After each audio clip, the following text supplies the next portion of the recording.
David Bay here for MuscularDevelopment.com. We are here in Texas. Just finished up day 2 of the Wings of Strength Rising Phoenix Women's World Bodybuilding Championships. And I am standing here with your winner, Margie Martin. Margie, first off, I have to ask the old question, how you feeling you're a new world champion? I feel like breakdancing. Well, you already got the Best Posing Award tonight. That's a little bit of icing on the cake. You got that before your victory. Now, let's talk a little bit about your competition season here in 2015. You had a busy year. We know there's only a handful of opportunities for women's bodybuilding. You had 7th in Omaha, jumped up to 5th in Toronto, 8th in Chicago, but then you came back, got a win in Tampa, qualifying for the World Championships. And here you are. I mean, the name of the game in bodybuilding, whether it be men, women, whatever division it is always improvement. And we see so many competitors not only show in and show out, but year in and year out, never quite make those improvements. There's always that lingering potential, but they never quite reach it. You obviously weren't where you want to be earlier on in the year. Talk to us about your improvements that you've made since Omaha here to Texas. This was a really, really rough year. And I said, I just really wanted to do let me just qualify for the shows.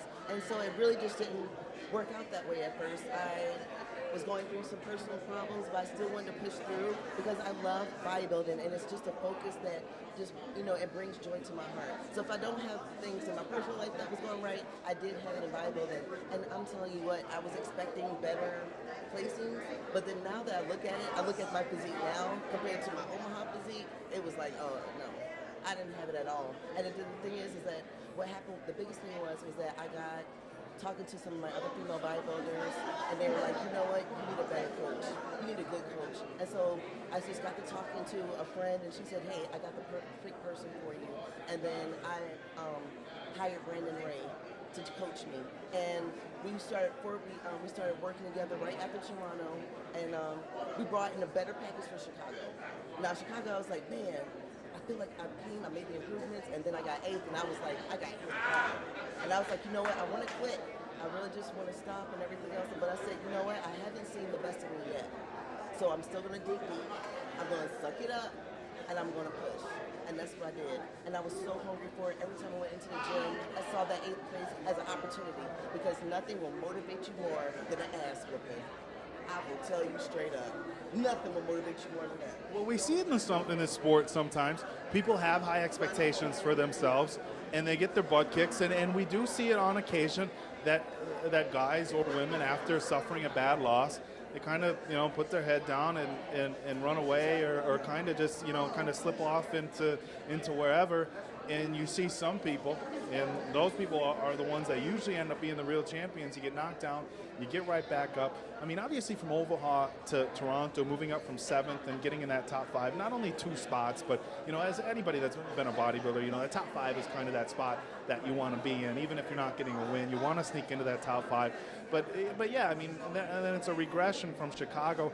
I mean, that had to, like you said, that had to be a little bit tough because you brought a better physique, but you slipped in placings. I did. I slipped in placings, and it was just like one of those things I said, I had to ask myself, what was I really looking forward to doing? Was I just trying to squeeze on by, just trying to get points, or was I really going to try to go for it? And I really just had to tell myself, you know what? Do it for real. If you're not going to try to be a champion, then don't do it at all. And I'll just say, I just want the best me, and I just want to be my best competition. But first, for real, to really be able to be competitive, you have to say that you are ready to knock everybody's head off. And still love them at the same time. Go on stage, you're going to knock their head off. Now, walking away with the win in Tampa, I think you really started showing true signs of being a potential champion. Anybody that follows women's bodybuilding or bodybuilding as a whole who didn't know who you were, after Tampa, you really kind of put your foot down, made your mark. Give us a little breakdown of the last 2 weeks. I mean, obviously you were good enough to take a win in Tampa, but knew you had to be a little bit better here. When you're close to competition shape, once again, guys who competed, girls who competed, know that when you're close to competition shape, 2 weeks is a lifetime to make improvements. And obviously with the package you brought here this week into Texas, you made some great improvements. Once again, give us an idea of your last 2 weeks between Tampa and Texas, diet, training, stuff like that. Well, right after Champa, I was really, really happy, but you know that celebration was short-lived. It was my first pro win, and I was just like, oh yay! Now let me get back on it. So then I flew back to Vegas with my girlfriend, and then I stayed with her. I went outside. She has a stair mill and a spin bike inside her garage in Vegas, the 112th weather, and I'm on those bad boys. She let me eat with her. She cooked my food. She helped me out. I love you, Nikki Perry. You're awesome. I love you, George. Thank you so much. And it just let me really focus. My mom watched my kids for 2 weeks and just let me say, you know what, Margie? You have to push yourself. Don't rest on your laurels. Because a lot of people do that. In between times, you can see somebody making great improvements, or you can see them just like very inconsistent. And I really just wanted to be better. I wanted to be like, I want to be better because I know there were some people ready to chop off my head. All right, now walking away not only with the biggest prize package ever for a women's bodybuilder ever. Linda, Iris, you just won a $50,000 grand prize, but also you won an absolutely ridiculous Jeep Cherokee, a Grand Cherokee, a Wrangler, I should say, not a Cherokee, a Wrangler. Do you live somewhere where you're going to be able to utilize this thing? Because this thing's got some like 36-inch off-road tires. Are you gonna get it dirty or what? We about to get some red dirt on those tires. I ain't even playing. I'm a Georgia girl through and through, and we gonna take that bad boy off-road. All right, well, for right now, we're going to let you enjoy this victory. Normally I ask what's next, but I'm not even going to throw that question out because we want to let you enjoy this world champion.